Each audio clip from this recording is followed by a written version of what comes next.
What's the impact in terms of crime? What's the impact in terms of human trafficking? What's the impact in terms of drugs?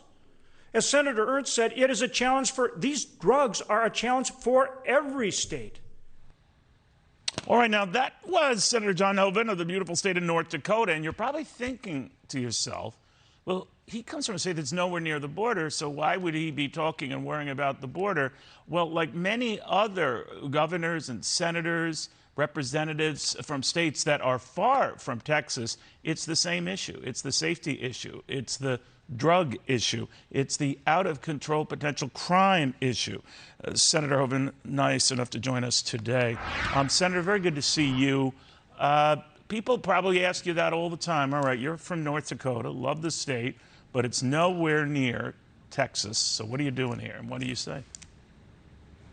Neil, good to be with you. That's actually the third time I've been down to the Texas border in the last little over a year. I've also been on the other side of the border in Mexico. I've been in Central and South America as well, trying to secure the border. Border security is national security. You just reviewed why it's so important for every state, whether it's the drugs that you saw. There was a record fentanyl bust, 1 million pills that came in across the Mexican border just recently here. You've got human trafficking. I don't know if you saw, we were out there till 1 o'clock at night, just day before yesterday, people coming across, human trafficking. And it's not just, you know, the kids, women that are coming across being human trafficked. In many cases, the people coming from South America or Central America or other places, there's now people coming from more than 150 different countries. They don't have the money to pay these cartels and the coyotes to come. So when they get here, they're in essence in indentured servitude. For the men, that may be crime, pushing drugs. Obviously, for the women, you know, you can understand what they go through. So this is a huge problem, and it needs to be changed. I just wonder if any progress was made when the president, before he left off for Israel and Saudi Arabia, met with the Mexican president, Obrador. There was a great expectation for that, as you know, Senator, because Obrador had, you know, sort of thumbed his nose at appearing at that California Summit of the Americas event hosted by the president. But it appears that, you know, nothing is being done on this front. If anything, Obrador, you know, sort of zinged the president, saying that he's kind of getting tired of Americans coming to Mexico for the cheaper gas. What did you make of it all? Well, I think you're right. I mean, he even kind of rubbed it in when he talked about oil prices being cheaper in Mexico. And I know there's been a lot of discussion on that. And the problem with energy prices and inflation is the Biden administration's policy. It's not about going to Saudi Arabia and asking for more oil. It's about his policy here in this country. But yes, you're right. Really nothing got done there in terms of border security with Obrador. But look, the Biden administration has the ability to secure that border. We appropriated and authorized funding for a border wall, which they quit building. So it just sits there uncompleted, even though they have the money and the authorization to do it.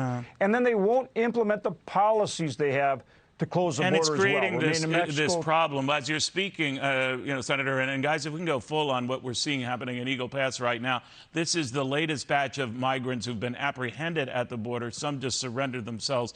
Others are caught, but a good many are not. And this can happen by the hundreds per day, even in the heat and despite the heat. So it's accelerating. But this is a routine event. It's not an uncommon event. It's not something special or unique. And it happens all the time. And, Senator, as you've noted in the past, there aren't enough people on our side to deal with it. Well, look, there were 239,000 illegal encounters just in the last month. 239,000. So that's a record. There's been 1.5 million encounters with people crossing illegally so far this year. What's that number going to be for the whole year?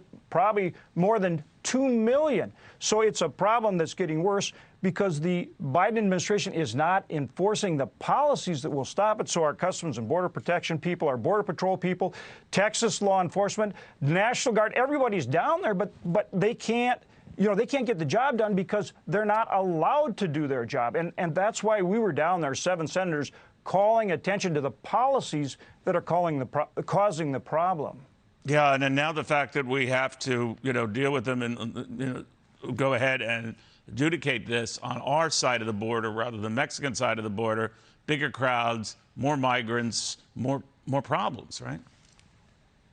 Absolutely, and you mentioned it earlier. It's the drugs, it's the human trafficking, but it's the crime in our cities. Then that's exacerbated, by these sanctuary cities and by the defunding the police, and all these things mean that Americans aren't safe in their communities. So these policies have to be changed. This is something that affects everybody across this great country, not just the border states. Yeah, and then you come as far as they could come to pound that point. Senator, thank you very, very much. Senator John Hoeven, looking at that again, folks, you would think it's unusual, and it does warrant, a Fox alert to show what's going on here.